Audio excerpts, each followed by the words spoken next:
Olá, ao vivo o cartão de Visita News aqui no Instagram, que está linkado com o portal cartãodevisita.com.br e no YouTube, ok? Vamos lá, já vou chamar aqui, é só me chamar, já minha convidada já vai entrar.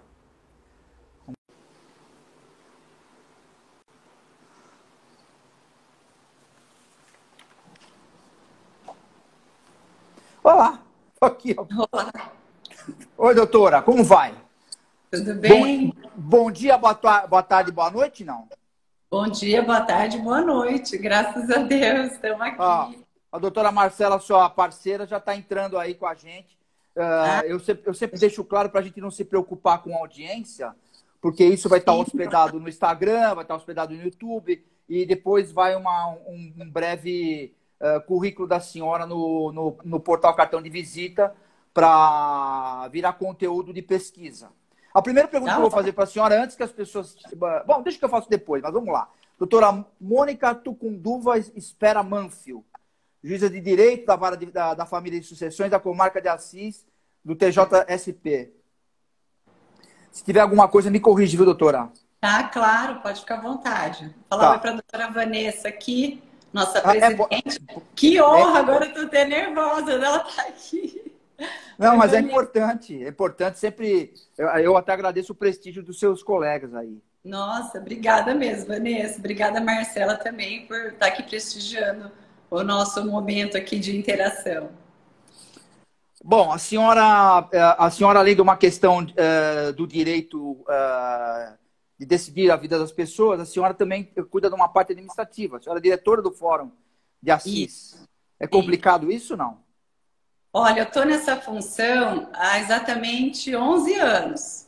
E assim, eu sempre costumo falar que nós não aprendemos a fazer esse tipo de gestão, né? A gente faz direito e aí essa gestão a gente acaba aprendendo no dia a dia.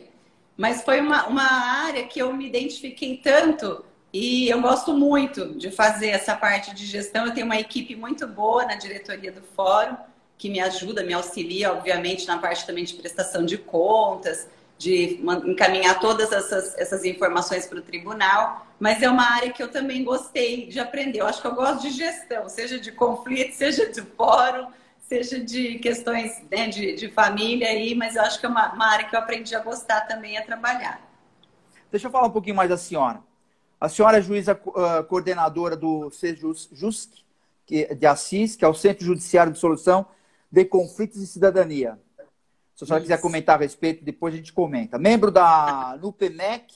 Aliás, doutora, cada sigla, cada membro, cada associação defende a sua classe, defende algum tipo de ação que a classe toma também. Ou por exemplo, tem um fórum criminal, tem a PAMAGES, que é o juiz do Estado. A senhora também faz parte da MB, mas vamos lá. Membro é especialista em Direito de Família e Sucessões, diretora adjunta de interiorização da PAMAGES, região de Presidente Prudente. O que é? A senhora faz uma integração do pessoal? Presidente Prudente é interior, faz integração com o pessoal de São Paulo? Isso. A PAMAGES, ela acabou fazendo uma certa divisão no interior, até para fazer um contato melhor entre os colegas. Então, ela é dividida em regionais. A Assis faz parte da regional de Presidente Prudente, tanto da região administrativa, que é feita pelo Tribunal de Justiça, quanto da PAMAGES. Então, eu faço parte dessa diretoria de interiorização, sou adjunta, né, da Vanessa, na região de Presidente Prudente. Não dá tempo da presidente e dos seus conselheiros e membros, não dá tempo deles fazerem, se não tiver alguém que faz essa interlocução, em algumas regiões, é uma empresa, na realidade, a associação, né? Empresa privada, não dá tempo de conversar e ver quais são as necessidades e tal. E não se resolve as coisas às vezes não se resolve as coisas por telefone.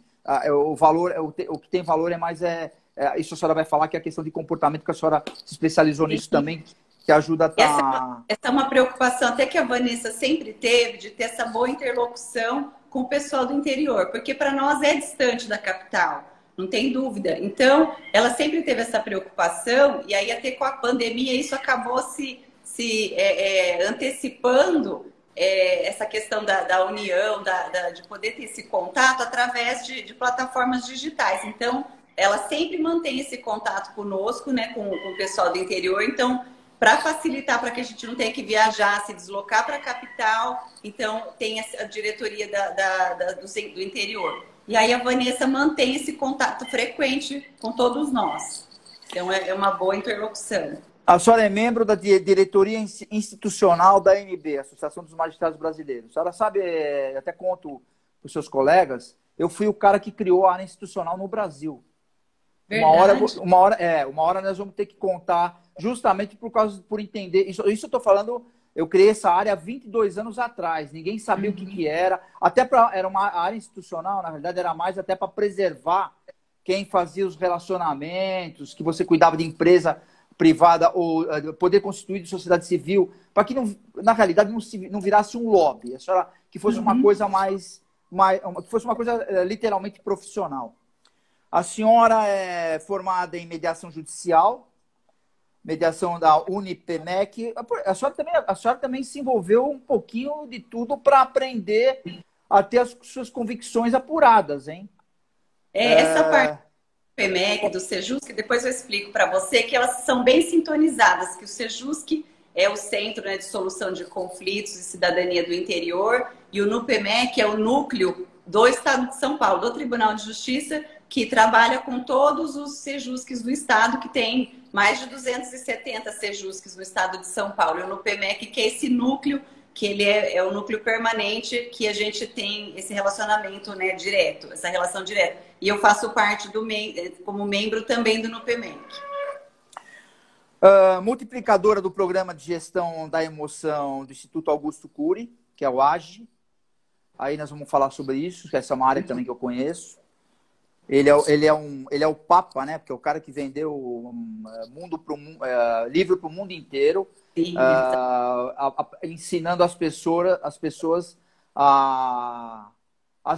como é que eu diria? Gestão emocional, que é a saber gerir e ser gerido, né? Essa questão da sobrevivência das relações, da sobrevivência da vida. Isso protagonista da sua própria história, né? Que ele fala bastante. A senhora vai explicar sobre isso.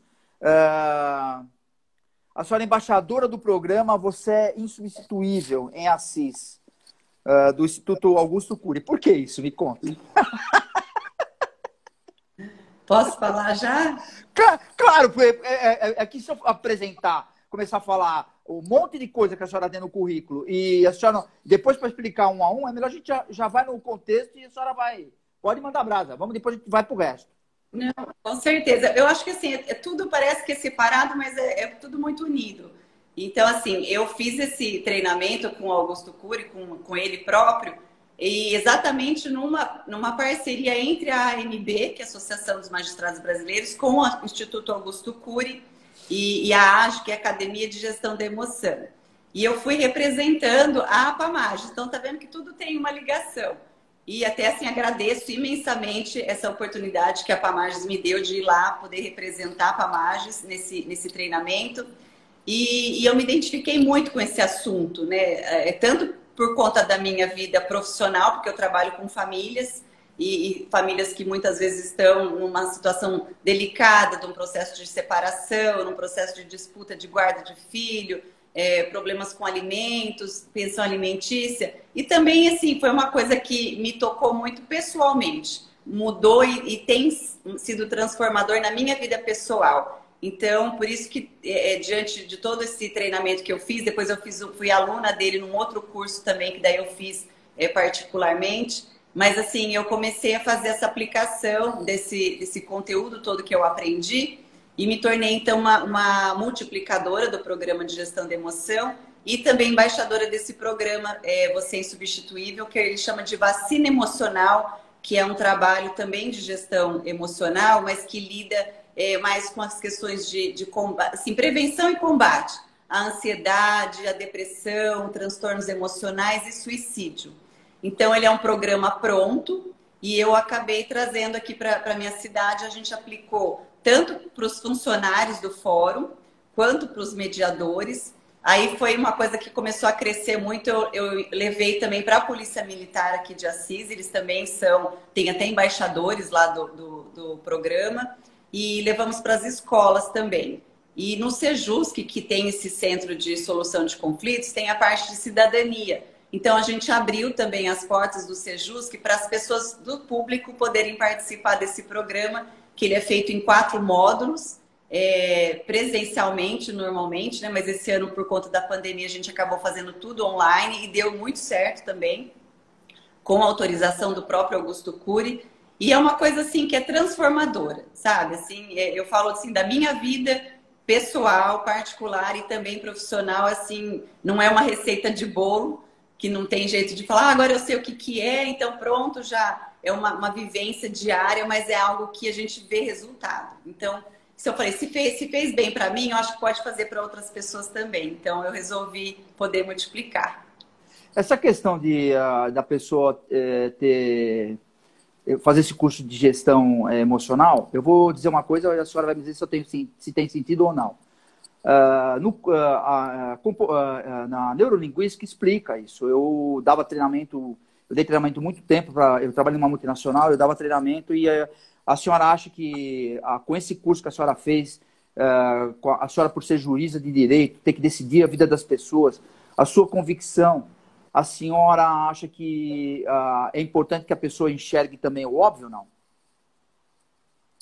É que às vezes o óbvio, para quem está passando por um conflito, às vezes não é tão óbvio assim, né? Então, às vezes uma pessoa de fora jogando uma luz para aquilo, talvez a pessoa enxergue de uma forma diferente. E quando, né, até por conta da própria teoria do Augusto Cury, às vezes a gente está tudo começa, né, nos pensamentos. Às vezes os nossos pensamentos estão tão voltados para uma determinada situação, que você falou até da neurolinguística, que todas as nossas emoções e os nossos comportamentos, eles são levados para um caminho que é o que a gente está na mente. E às vezes é uma fantasia, às vezes não é real aquilo, às vezes é algo que é virtual, mas a gente acredita com tanta força de que aquilo é verdade, que você passa a sentir, ter emoções baseadas naqueles pensamentos que podem estar te perturbando e vai ter comportamentos também baseados nisso. Então a gente precisa de saber gerenciar os nossos pensamentos para poder ter uma mente mais equilibrada e poder ter um pouco mais de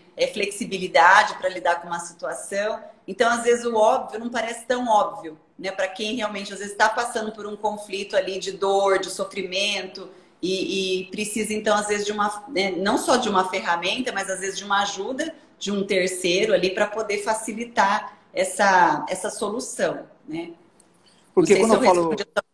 Não, claro.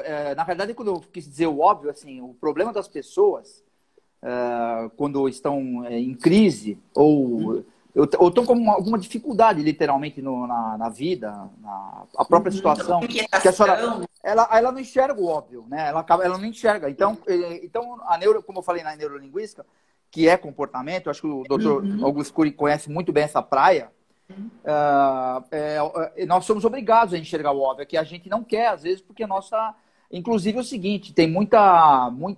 Aqui não vamos se discutir religião, mas muita técnica se usa para algumas outras coisas, pegando essas pessoas e movendo essas pessoas em algumas situações porque não estão enxergando e pegam com a cabeça fraca, não estão conseguindo gerir a vida e tal. Então, eu acho particularmente muito importante, principalmente, independente de fazer parte da vida das pessoas,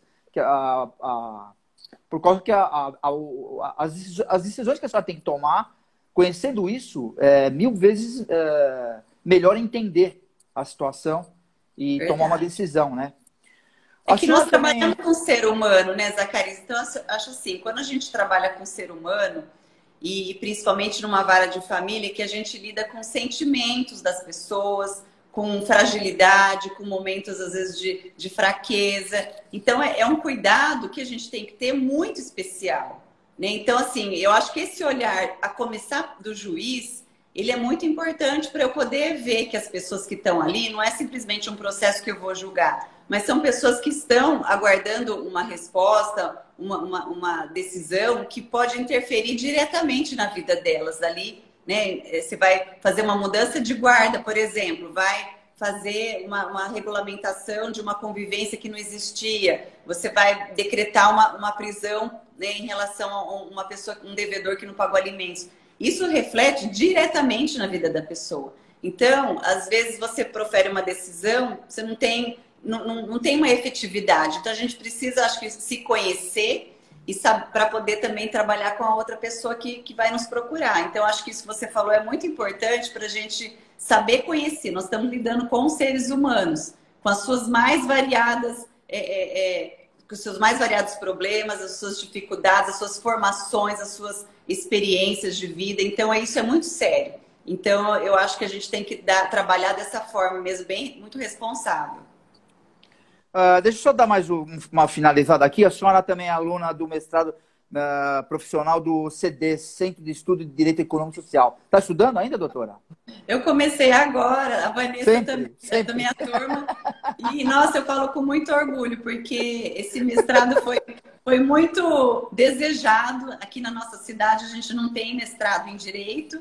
Então, é algo que eu sim, sonhava há muito tempo. E a Vanessa, com toda a habilidade que ela tem, com toda, sim, genialidade, ela conseguiu fazer esse convênio com o SEDES e transformar, né, o sonho na realidade.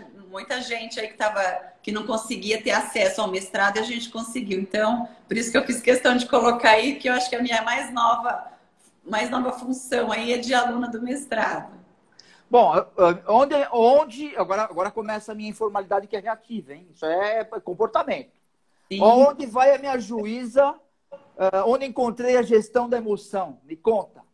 Então, tudo começou, assim, eu sempre gostei dessa área, né? Então, eu já tinha feito curso de mediação, que fala muito de comunicação.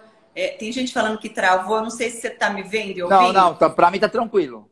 Tá, então tranquilo. Vou continuar.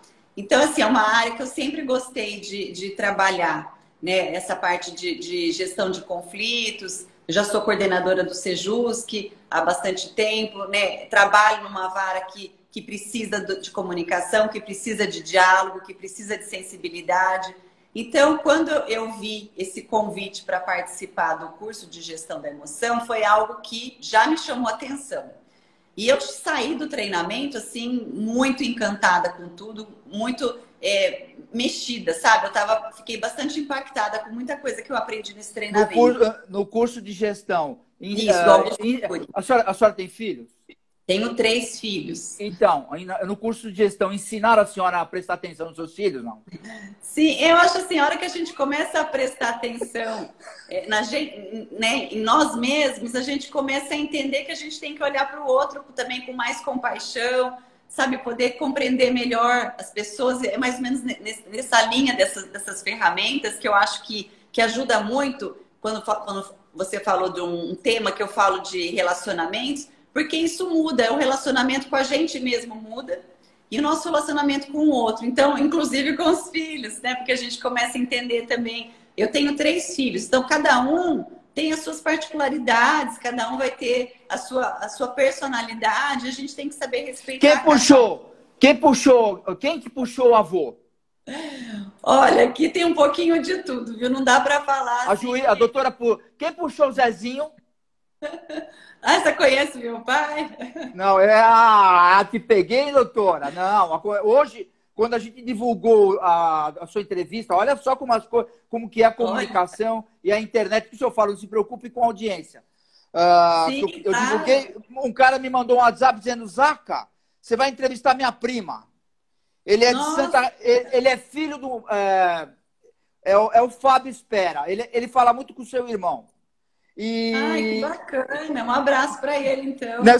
A gente foi criado... Eu fui criado em Santa Rita. Que bacana. A gente morou junto num núcleo, né? Que meu pai era do governo, minha mãe também. Foram transferidos para lá, os pais dele também. E aí foi muito engraçado, porque como é que chegou nele isso? Eu não falo com ele... muito vago a minha conversa com ele. Às vezes ele me manda que a turma vão se encontrar e tal. O jornalista, que é o Espadon, dono do jornal da Gazeta, que eu sou colunista lá, eu escrevo há algum tempo, faço coluna social, desde quando eu era diretor da Bandeirantes, ligou para ele. Ele viu o seu sobrenome. Olha. Olha como que as coisas andam. Ainda bem, ainda bem que é uma coisa boa. Me conta, como é que a senhora se tornou eu diria aqui, uma agente multiplicadora do programa de gestão emocional? Então, aí depois desse treinamento, como eu gostei muito, eu entrei em contato, né, com a equipe do Augusto Cury, e até tem a Nayara, que é uma psicóloga e coaching, ela é do Augusto Cury, e ela que é embaixadora geral do programa Você Insubstituível. E aí eu comecei com o material que a gente recebeu, eu acabei, então, começando a fazer essa multiplicação. Eu falei, bom, eu vou começar com os meus servidores aqui no fórum. E aí eu chamei uma equipe, minha turma, né, ali de trabalha comigo todos os dias. Falei, olha, eu tô com um trabalho novo aí, vocês querem começar comigo? E foi muito bom. Foi assim, sabe? Foi uma mudança dentro do cartório. Das pessoas, né, das ferramentas que eu vou te falar daqui a pouco, que são as que eu acabei fazendo um resumo daquilo que eu aprendi para poder ficar uma coisa mais prática. E aí foi muito bacana, sabe, o resultado. Depois eu peguei o curso, fiz um curso mais curto, depois eu fiz um mais extenso de 13 semanas. Então, conforme eu ia multiplicando, eu ia aprendendo muito com eles também, porque é uma troca, assim, muito grande, né? E aí, então, foi quando começou a surgir isso de fazer, olha, vamos levar para outras pessoas, vamos levar para a polícia, vamos levar para o público em geral.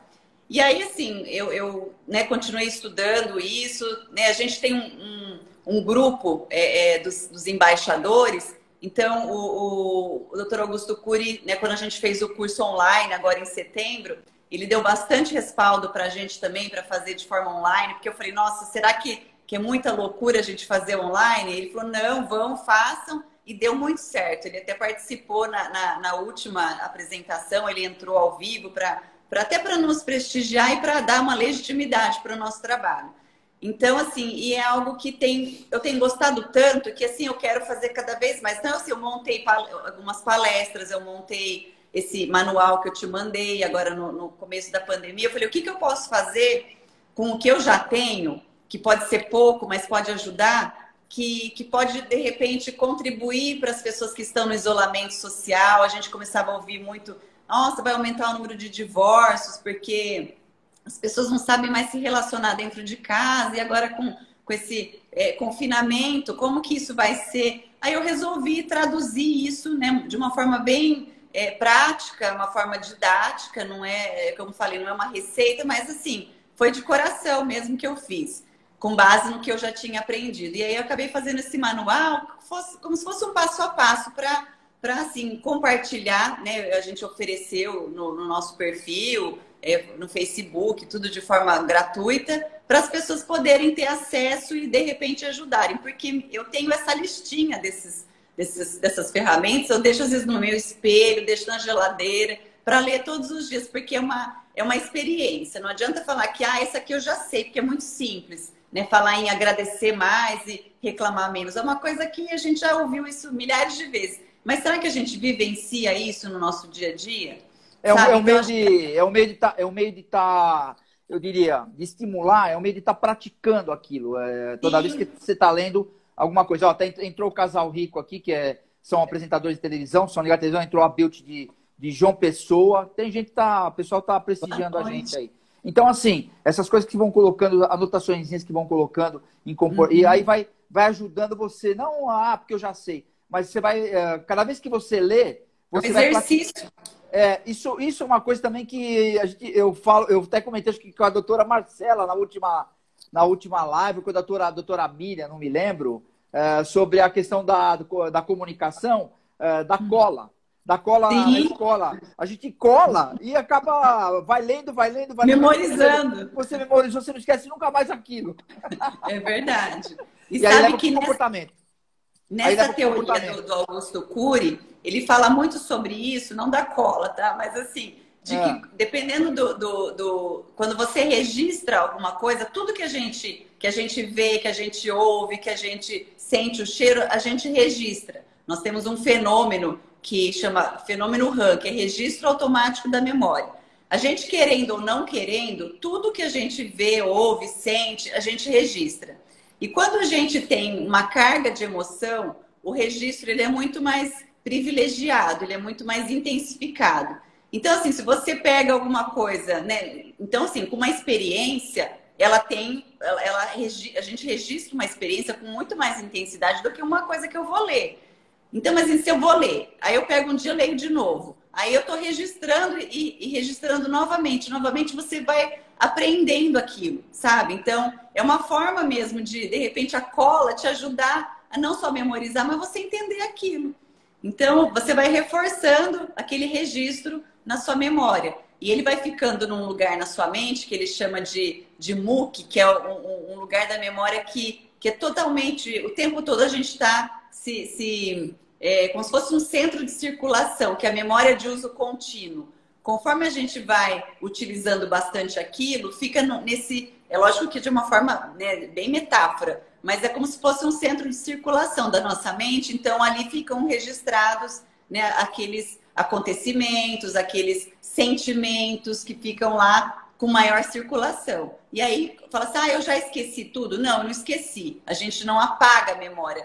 A gente reedita e ela vai indo, muitas vezes, quando a gente deixa de ter contato com uma pessoa, por exemplo, ela vai para um lugar da nossa memória que é como se fosse uma periferia, já não é mais o centro de circulação. Por isso que acontece, às vezes, fala assim, nossa, eu vi uma pessoa outro dia, eu nem lembrava que ela existe. Na hora que eu lembrei, que alguém falou o nome dela, eu lembrei. Por quê? Porque está nesse lugarzinho, nessa zona aí meio mais periférica, que a gente não tem acesso a todo momento. E o quanto é importante a gente utilizar essas ferramentas, Zacarias, porque a gente vai registrando experiências boas, positivas, saudáveis. E essas experiências positivas, saudáveis, que devem ficar no centro de circulação da nossa mente. Então, por isso, por exemplo, agradecer. Se a gente for uma pessoa grata e agradecer a tudo, olha, hoje eu agradeço porque eu estou aqui fazendo com você uma entrevista. Eu que agradeço. A recíproca é verdadeira. Mas eu realmente me sinto muito grata por estar aqui, por estar conversando com você, por estar compartilhando a minha experiência, de poder aprender coisas com você e poder ter pessoas que estão nos ouvindo, né? Então, assim, e não precisa de grandes eventos para a gente agradecer. São questões básicas, sabe? Olha, eu vou agradecer porque eu tenho água para satisfazer aqui, saciar minha sede, eu tenho um prato de comida, eu tenho uma cama para dormir, eu tenho um chuveiro para tomar banho. Então, assim, coisas que a gente vai começando a dar valor para pequenas coisas e isso vai dando uma sensação, sabe, de tranquilidade, de felicidade. Por isso que falam assim, as pesquisas, que as pessoas mais gratas são as pessoas mais felizes, porque elas conseguem enxergar nas pequenas coisas motivos para agradecer. A semana passada, eu acho que eu ouvi um depoimento, não foi um depoimento de uma pessoa, mas alguém contando de um depoimento de um senhor europeu de 93 anos. E ele, né, estava com Covid, foi internado e ele se recuperou.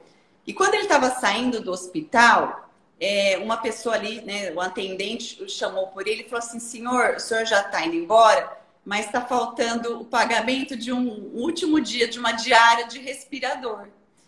E ele começou a chorar. E aí a pessoa falou assim, mas o senhor não tem como pagar, tá difícil, calma, a gente conversa, nós vamos ver com um familiar e tal. Ele falou assim, não, eu não estou chorando por isso, não, eu tenho dinheiro para pagar e eu vou pagar. Mas é que durante 93 anos da minha vida, eu tive o ar de graça. Imagino quanto eu devo a Deus por isso e ele nunca me cobrou.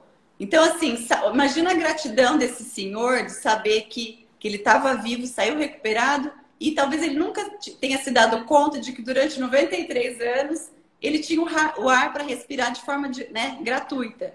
Então, assim, são pequenas coisas que nos fazem refletir e que nos tocam. Olha, imagina, eu estou respirando e tá tudo certo, eu nem dou conta disso. Mas olha a gratidão para poder um simples ato, né, um simples gesto de respirar. Então, a gente tem muito motivo para agradecer todos os dias do que ficar reclamando, sabe? Ao casal rico aí falando, eu sou grato por ter o Zacarias como no meu ciclo de amizade. Tá vendo? Eu também sou. Eu sou grato, viu, Rico? Nós somos gratos também de ter a doutora aqui, com toda a sua experiência, se especializando cada vez mais em comportamento, em sustentar, né, as situações, para que oriente a gente. Porque é ruim quando você é obrigado a chegar no judiciário e esperar. Eu sempre falo que às vezes é melhor um acordo, a gente aprende isso na faculdade, né? Melhor um mau acordo do que uma briga, né? Então é mais ou menos assim que a gente sempre quer. E outra, hoje está um empoderamento que dá medo, porque meu, eu sei o que está acontecendo. Os caras falam, Zaca, o que você tem contra os homens? Eu falei, você só entrevista juíza? Eu falei, não, não é. É que elas precisam ter voz para falar e mostrar que elas estão mostrando quem elas são, né? Aí, ó, o Gabriel Wick falando que a senhora é uma simpatia. Ah, obrigada. Doutora, olha... Érica também que entrou aqui, Érica. Eles são gourmet, tem um monte de gente. Eles são acabaram de sair da casa. A doutora Érica. A doutora Érica de comunicação. Não tem para ninguém de simpatia também de comunicação. De comunicação. Não tem. Foi ela que arrumou tudo isso, ela que também apostou. A nossa colunista Patrícia Fernandes insistiu que fizesse live. E a doutora Érica foi a primeira a falar assim, eu vou te arrumar conteúdo que é o que você precisa, que é o que você conhece e tal. E tá sendo ótimo, tá sendo muito bem, muito legal e muito um conteúdo de valor no portal. Doutora, eu vou falar só de gestão. Tá bom. Antes de qualquer coisa, conta alguma coisa que a senhora possa falar, que não seja segredo, que a senhora achou interessante no seu trabalho. A senhora lembra de alguma coisa que foi engraçada? Nossa, tem muitas coisas interessantes. Assim, é lógico que a gente não pode falar de processo, mas assim, eu acho que esse cuidado, que eu gosto muito de fazer audiência, e eu tenho audiência praticamente todos os dias, né? A Vara da Família, ela tramita assim com muita audiência e eu gosto de fazer audiência. Então, muita coisa eu aprendo ali e nesse momento, por isso que eu falo que é importante a gestão, porque é nesse momento que as pessoas às vezes revelam seus sentimentos, revelam, né, o real interesse que fizeram com que ela buscasse o judiciário. Às vezes não é nem o que está ali no processo, mas é o que elas, né, trazem naquele momento. E assim, então assim, eu já vi, sabe assim, casais que de repente, naquele momento, se você conversa, deixa eles falarem, eu deixo muito as pessoas falarem, que eu acho que isso facilita, acho que faz parte desses conflitos serem solucionados quando as pessoas falam o que elas estão sentindo. Eu acho que já é 50%. E a senhora, obviamente, que eu acho que também é uma técnica, a senhora fica observando, né? Pelo Sim, comportamento, do jeito que fala, a senhora pode continuar. Sim, porque assim, nesse momento que você consegue às vezes perceber algumas coisas e por conta das técnicas, por exemplo, alguém fala alguma coisa, você pega o gancho daquilo para fazer uma pergunta em cima daquilo. Não necessariamente você vai dar a solução, mas você faz a pessoa pensar e ela mesma consegue encontrar a solução. Às vezes ela já até sabe o que ela quer, mas ela ainda não descobriu. Então, assim, essas técnicas nos ajudam a facilitar com que a pessoa seja protagonista também, sabe? Não precisa toda vez ter que procurar um juiz para o juiz decidir. Imagina assim uma questão de filho, né, menor. Quem são as pessoas melhores para resolver? Não são os pais? Então, assim, eles acabam delegando para um terceiro, que é um juiz, que não está ali na casa, no dia a dia, para decidir uma questão de se pode um final de semana ir a um casamento ou não. Eu já tive que decidir isso. Os pais não conseguiram decidir por eles mesmos se as crianças iam a um casamento no final de semana ou não. Por quê? Porque era o final de semana de um, da visita, e o casamento ia ser da família do outro. Era simples, era só falar, vamos trocar no final de semana? Mas era uma coisa tão assim, não, uma vontade de contrariar o outro, que não estavam vendo que, na verdade, quem estavam sofrendo eram as crianças, que queriam ir à festa do casamento. Então, assim, são coisas, às vezes, tão simples, mas é que eu não posso falar assim, mas vocês não têm maturidade para resolver isso? Não, às vezes a pessoa está tá sendo tão difícil para ela lidar com aquela situação, às vezes é uma inquietação, às vezes é uma fragilidade, às vezes é uma tristeza, às vezes é um sentimento de vingança. Então, a gente precisa ter um olhar um pouquinho distante e ajudar essa pessoa a encontrar uma solução, porque o juiz não vai estar a todo tempo ali na casa dela para poder decidir isso. Então, lógico, quando vem para mim, eu vou ter que decidir. Mas é muito importante a gente poder ajudar as pessoas também a serem essas protagonistas. Olha, eu consigo ter o mínimo de comunicação possível com o meu ex, com a minha ex, para a gente resolver uma questão comum dos nossos filhos. E por isso que eu acho que a gestão ajuda bastante, porque com algumas ferramentas, se a gente começar a se olhar mais, fazer um exame mais intrapessoal e começar a ver, nossa, se eu tenho problema, o meu ex-marido ou minha ex-esposa também tem. Se eu estou passando por uma dificuldade, se eu estou sofrendo, ele também está, ela também está. Eu começo a olhar para outra pessoa com um pouquinho mais de compaixão, com um pouquinho mais de, sabe, uma habilidade emocional, do que de compreender que para a pessoa também está sendo difícil, de outra forma, mas está sendo difícil também. Está sendo difícil para o meu filho, de repente, lidar com a separação, né, dos pais. Às vezes ele não teve nenhum momento para poder chorar aquilo e poder falar, eu estou sentindo falta do meu pai, estou sentindo falta da minha mãe. Então a gente precisa ter esses instrumentos para ajudar as pessoas. Então é algo que eu acho que pode ajudar nesse sentido, tanto de prevenir alguns conflitos, porque eu posso evitar. Se eu sei que a outra pessoa, uma pessoa explosiva, que qualquer coisa que eu vou falar, ela vai já, né, ela tem já essa reação, eu vou ter que melhorar minha comunicação com ela. Então eu vou ter que, às vezes, usar o silêncio, não vou contrariar naquela hora, eu vou deixar baixar a guarda, sabe assim? Então, se tem algumas técnicas, eu vou pensar antes de reagir também, porque eu sei que se eu for falar, não vai resolver, vai piorar o problema, né? Então, assim, são várias... Eu estou falando meio que todas aqui, meio misturado, tá? Não estou falando uma de cada vez.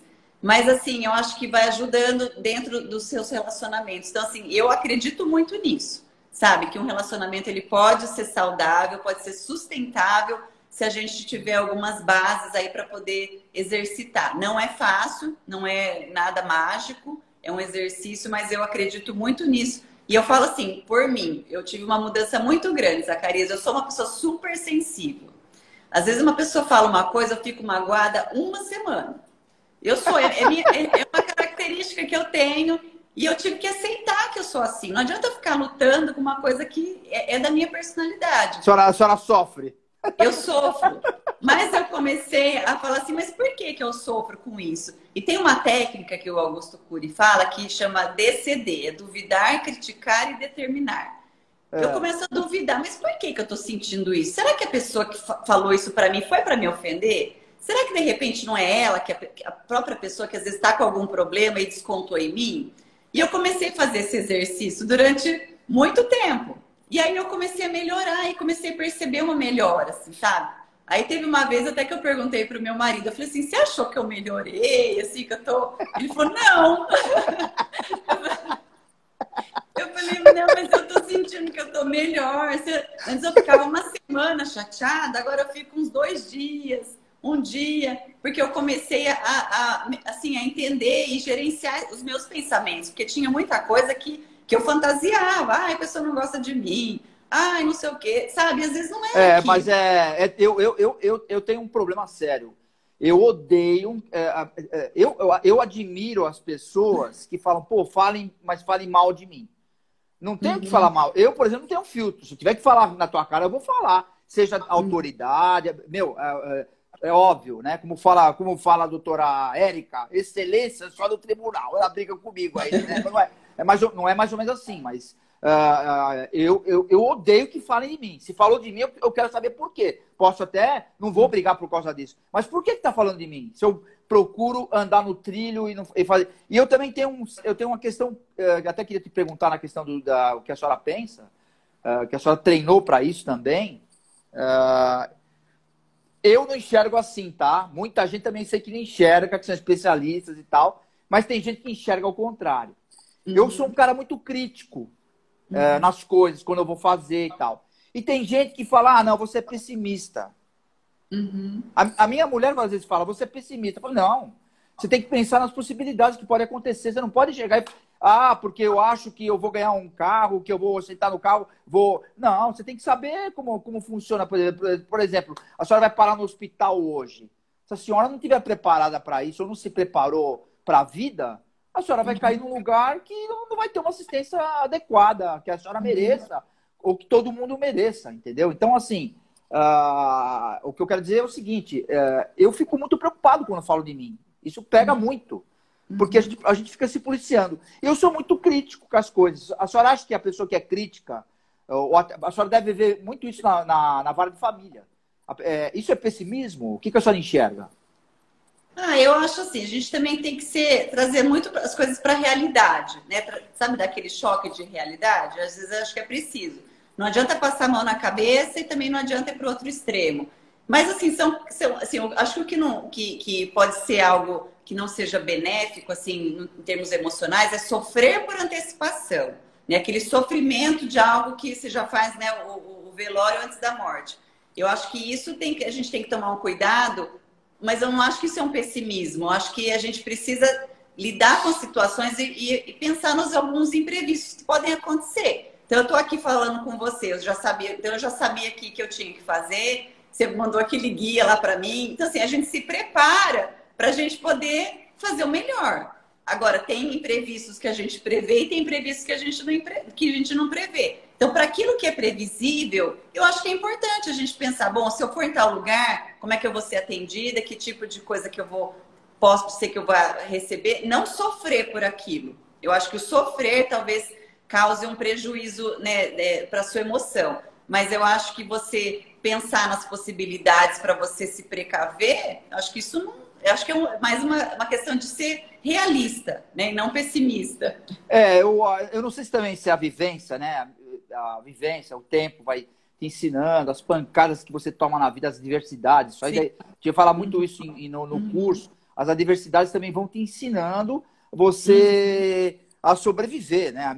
Eu fui um sobrevivente de muitas coisas e não vem o caso de eu falar aqui também que não vou viver do passado. Eu acho que eu tenho que usar meu passado para ter um bom presente, na realidade, e até se ajudar e ajudar as pessoas. E falando de relacionamento, eu acho que a gente tem que realmente oxigenar o relacionamento. Tem que ser oxigenado. De uma forma ou de outra, da forma que dá, tem que oxigenar para que não haja um desgaste de um amor virar ódio, entendeu? Eu acho que as pessoas têm uma expectativa muito grande em relação ao outro. Então, assim, eu só vou ser feliz quando o outro me fizer isso. E essa é uma ferramenta que eu aprendi também muito, que assim, é diminuir um pouco essa expectativa em relação ao outro. Porque as pessoas, elas oferecem aquilo que elas dão. E às vezes a pessoa já está dando o melhor dela. Só que ela é daquele jeito. Então não adianta eu cobrar de você que você não seja de tal jeito que é o seu jeito. Eu vou sempre me frustrar e me decepcionar. Porque eu vou falar, não, mas o Zacarias vai ser do jeito que eu quero que ele seja. Eu não vou te mudar, porque, né, ninguém muda ninguém. E eu acho que isso foi um peso que eu tirei das minhas costas. O que a senhora quer que eu seja? Que eu vou lhe dar uma bicicleta, como eu dei para a doutora Marcela na última live. A minha amiga do consumidor. Acho que foi a doutora Karen, se eu não me engano, Joinville. Eu estou falando bobagem, não me lembro. Doutora Karen que eu entrevistei, acho que era de Joinville, também da vara de família. Falei, doutora, eu me casei com a senhora e eu ganho 100 mil. Quanto eu tenho que dar para a senhora? Ela falou, 30. Falei, então, vamos voltar. Já divide, faz a divisão que tem que fazer e pronto.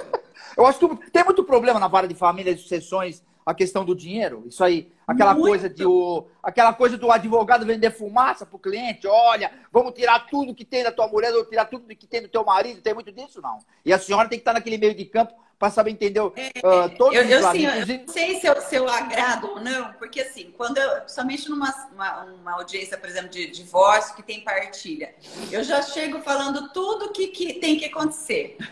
Então, eu acho que eu já quebro algumas expectativas. Falo, gente... Já dá um banho de água fria. Não, assim, é um choque de realidade. Falo, olha, casamento é uma união. Se vocês casaram, seja coisa boa ou coisa ruim, vocês conquistaram juntos. Então, na hora da divisão, principalmente se for, né, um regime de comunhão parcial, é metade para cada um, não tem jeito. Então, se vocês vieram aqui com a expectativa, mas fui eu que comprei, mas fui eu que construí. Vocês estavam casados? Estavam, então é para os dois. Então, eu já falo isso já de pronto, sabe? Porque, assim, eu não sei o que as pessoas veem com uma expectativa, não, mas fui eu que construí, eu que paguei sozinho. Então, assim, nessa questão de partilha, A lei é clara. Eu falo, olha, a minha possibilidade de fazer uma partilha vai ser até aqui, ó. Eu posso falar, então, que tem um computador, tem uma bicicleta, é metade do computador para cada um, metade da bicicleta para cada um. Resolve o problema? Ah, não, é melhor eu ficar com o computador e ela ficar com a bicicleta. Não é melhor? Então tá bom, então vocês fazem, já resolveram. Não sou eu que estou decidindo, são vocês. Então, assim, eu coloco algumas situações assim de exemplo para as pessoas entenderem o que está acontecendo, porque então elas vão às vezes com uma expectativa para o judiciário que não é real, né? Então a gente tem que trazer a realidade e falar, olha, a realidade é essa. Vocês casaram, construíram e eu posso ir até aqui. Eu não posso falar que um vai ganhar a bicicleta e o outro vai ficar com o computador, mas vocês podem. Então, assim, a gente vai ajudando as pessoas a descobrir o que elas querem realmente, entendeu?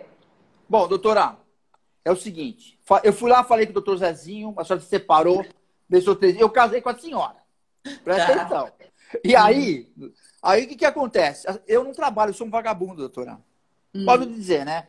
Eu não estou no mercado. A senhora trabalha. Aí é que a gente tem que recontextualizar. Não vou falar que você é um vagabundo, vou falar assim, olha, você, por enquanto, ainda não conseguiu encontrar o seu... Exatamente. Porque até quando a gente fala em vagabundo, existe até aquela coisa, tem até profissão para isso. E aí a senhora tem que me pagar pensão. Agora, numa decisão dessa, o juiz, a senhora, ou vamos fazer diferente. Eu trabalho e a senhora não trabalha, ou a minha mulher não trabalha. E eu me separei e eu sou obrigado a pagar pensão para ela. Eu tendo filho, logicamente eu tenho que pagar para o filho, isso é óbvio.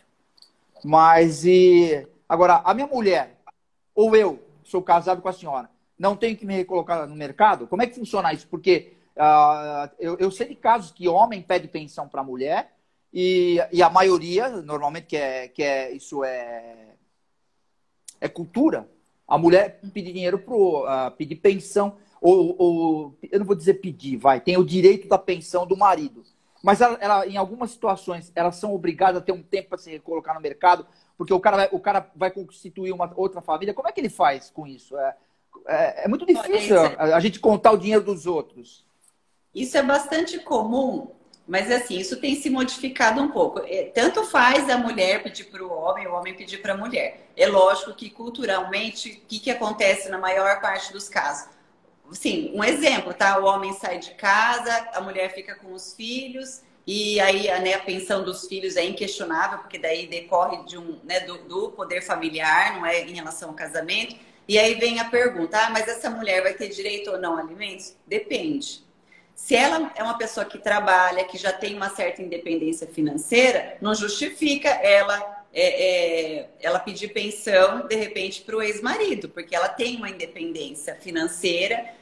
Vai mudar o padrão de vida? Vai, é o que eu falei para você. O casamento acabou, às vezes muda o padrão de vida, não tem jeito, né? É uma realidade diferente. Em relação aos filhos, o máximo que a gente conseguir deixar próximo daquele padrão que tinha, a gente vai tentar. Mas às vezes, né? Imagina, às vezes era uma pessoa que trabalhava para ter um lar, de repente essa única pessoa para sustentar 2 lares. Então, acaba tendo uma mudança de padrão de vida.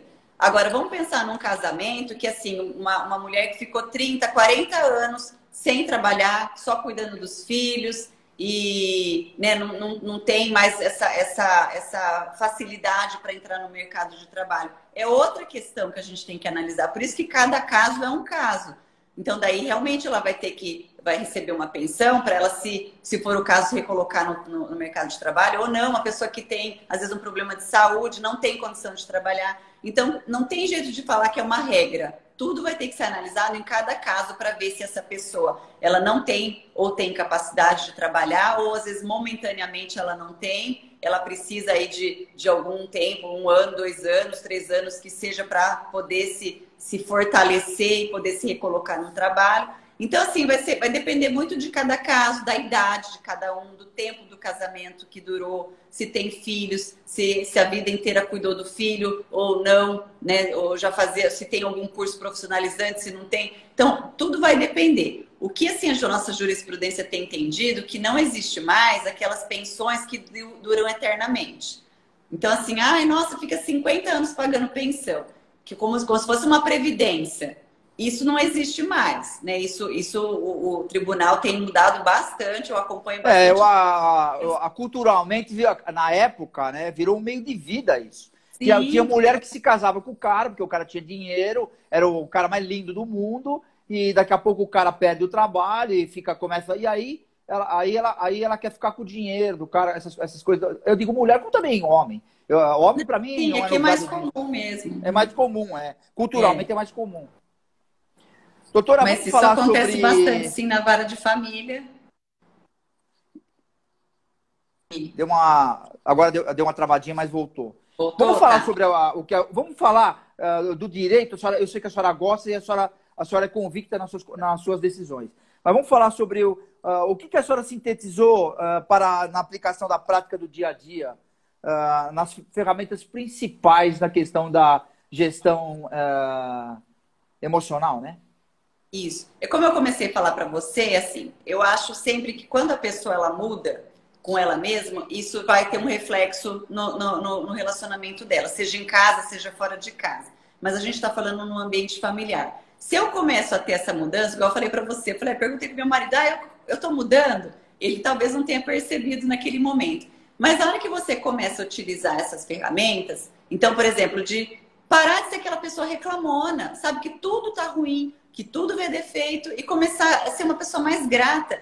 Então você fala, nossa, mas o que eu vou falar de gratidão? Isso vai influenciar no meu relacionamento? Vai. Por quê? Porque eu vou ser uma pessoa que eu vou olhar pro meu marido, pra minha esposa, pros meus filhos, e eu vou ser grata porque eles estão aqui comigo, eu vou ser grata porque me fez um carinho, eu vou ser grata porque me ajudou a lavar a louça. Então, reconhecer isso, né, em pequenas situações, motivos para agradecer. E aí, a hora que você começa a exercitar isso, você começa a falar, nossa, quanta coisa que eu tenho para agradecer. Em vez de ficar reclamando. Muda energia.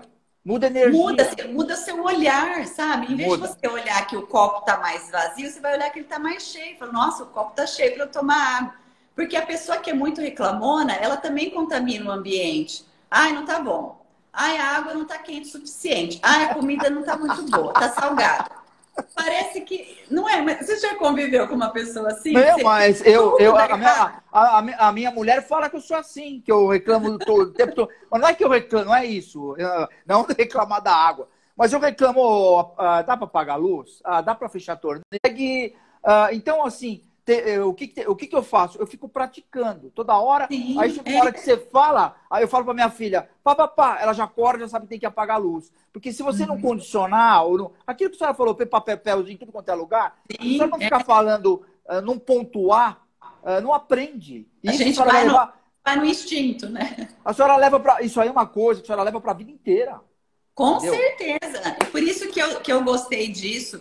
Que eu falo assim, que não é uma coisa que eu aprendi, ficou lá atrás, aprendi pronto. Todo dia para mim é um exercício. Porque tem hora que eu vou errar e aí eu falo, não, mas eu tenho possibilidade de acertar de novo. Então, vamos erguer e ir em frente. Então, mas são coisas que vão fazendo diferença. Então, essa parte de agradecer mais, reclamar menos. Eu procuro tudo. Até minha filha, outro dia, não sei o que eu reclamei, ela falou assim, mãe, mas você não falou que a gente tem que parar de ficar reclamando? Então, vê o lado bom disso. Assim, é importante o quanto isso acaba... ela tem 8 anos e ela deu uma bronca em mim. Mas assim, o quanto a gente não percebe, mas o quanto isso também vai influenciando outras pessoas, que vão vendo que você é uma pessoa que é grata. Não é gostoso você estar perto de uma pessoa que fala, puxa, que gostoso estar aqui com você hoje, eu vim aqui tomar um café. Ai, que gostoso. Ontem a gente fez uma confraternização, drive-thru lá no fórum. Sabe, foi tão gostoso, foi tão... As pessoas agradecendo. Então, assim, é algo que você vai se transformando por dentro e aquilo vai irradiando aonde você está, né? E com as pessoas com quem você convive. E a segunda que eu coloquei aqui, que tem muito a ver com isso, é a questão do elogio. A gente não faz elogio para as pessoas. Às vezes a pessoa está do seu lado, você é incapaz de ver que roupa que ela tá, ou se ela tá bem, se ela tá triste. Então, assim, o elogio, ele ajuda tanto a pessoa que recebe o elogio, porque isso aumenta a autoestima. Imagina você falar assim, nossa, hoje como você tá bonito, olha, hoje você tá perfumado. Né? A pessoa fica feliz de receber um elogio. Só que também faz bem para quem elogia, porque ela começa a ter um olhar um pouquinho mais sensível. O ego dá uma levantada no ego, né? Com certeza. Então, assim, se a gente elogia... E assim, a gente tem dificuldade para receber elogio. Pode perceber que alguém fala assim, ai, seu cabelo tá bonito. Você fala assim, ai, tá nada, tô precisando retocar minha raiz. Né? Ou então fala assim, ah, eu gostei dessa camisa. Nossa, é tão velha. Parece que a gente dá uma desculpa para aquele elogio ao invés de receber. E quanto isso também Olha, faz doutora, diferença. só no Cortando entrou o casal de Madeu, que são colunistas na Flórida, tá? Acabaram de entrar aí. Ah, muito prazer, muito bom estar aqui com a gente. Então, assim, a gente começar a ter esse olhar mais contemplativo de elogiar e reforçar as qualidades que a pessoa tem. Porque senão eu reforço só os defeitos. Se eu for fazer uma listinha dos defeitos, tem aquele monte. Aí você vai falar uma coisa boa, uma qualidade, uma característica nobre daquela pessoa, você fala, nossa, eu preciso pensar 10 vezes. Por quê? Porque você não exercita, né? Não faz esse exercício, não pratica isso. Então, quando a gente começa a ter esse olhar mais contemplativo, de olhar, às vezes, para a pessoa que está do seu lado e ver se ela tá mais bonita, se tá. E procurar fazer elogios. Eu sempre brinco assim: olha, antes de fazer uma crítica, faz 3 elogios para a pessoa. Então, tenho uma funcionária, ela é muito engraçada. E quando a gente levou essa prática, eu falei, gente, então, ó, antes, todo dia, fazer 3 elogios, pelo menos, para cada colega de trabalho. E antes de fazer uma crítica, faz 3 elogios. Aí um dia ela chegou no meu gabinete, eu falei, nossa, como você tá bonita, tá de cabelo cortado. Novo. Eu falei, ih, lá vem a bronca. Ela já falou, porque eu comecei com elogio. Tô preparando o terreno para dar paulada depois. Então, assim, foi muito engraçado. Então, assim, foi uma coisa gostosa que a gente fez no fórum. Acaba criando uma... Eu acredito muito... Tem cara que fala em irreverência, informalidade. Eu acredito muito na informalidade. Irreverência é uma coisa um pouquinho mais agressiva, mas acho que é importante isso. A senhora sendo uma diretora do Fórum de Assis e uma juíza de direito que decide, sempre afirmo isso, a vida das pessoas, é importante em algum momento, porque saiu aquela capa e a senhora abriu um pouco a guarda para as pessoas poderem se abrir para a senhora, também como amiga, sempre é bom um relacionamento saudável. Ah, isso eu acho que é fundamental, sabe? Porque assim, se a gente não tá bem com a gente, se a gente não tá bem no lugar que a gente ou mora, que a gente trabalha, sabe? Que sentido que faz? Né? Assim, eu quero estar feliz na minha casa, eu quero estar feliz no fórum, quero estar feliz com as pessoas que estão ao meu redor. Eu vou produzir muito mais se eu estiver bem, né? E se as pessoas poderem olhar para mim e falarem, olha, eu gosto muito quando meus funcionários falam, ai, doutora, a senhora dá essa abertura, mas a gente nunca deixou de respeitar a senhora. Por quê? Porque exatamente por isso, sabe? Porque existe essa troca. Então, assim, eu faço questão. Não que eu tenho 1000 defeitos também, entendeu? Tem dia que eu também, às vezes, a gente tem que, às vezes, dar uma bronca, tem que chamar atenção, mas fazer isso de uma forma mais humana, sabe? Eu não vou chegar e fazer uma crítica em público para uma pessoa, por exemplo. Né? A gente fala, ó, crítica reservadamente, elogio em público, mas crítica ou fazer uma correção, fazer uma advertência, claro, para que não haja constrangimento também, que é uma coisa Sim. importante para preservar. Então, acho que são pequenos gestos que a gente vai aprendendo no dia a dia e isso vai fortalecendo as relações. Deixa eu falar uma coisa que até a gente está no final da live, nós temos 2 minutos para terminar, deu uma travadinha, mas deve voltar. Deve voltar, talvez seja por causa do horário. Se por acaso voltar, se por acaso cair, a senhora volta de novo, mas a gente tá quase no final.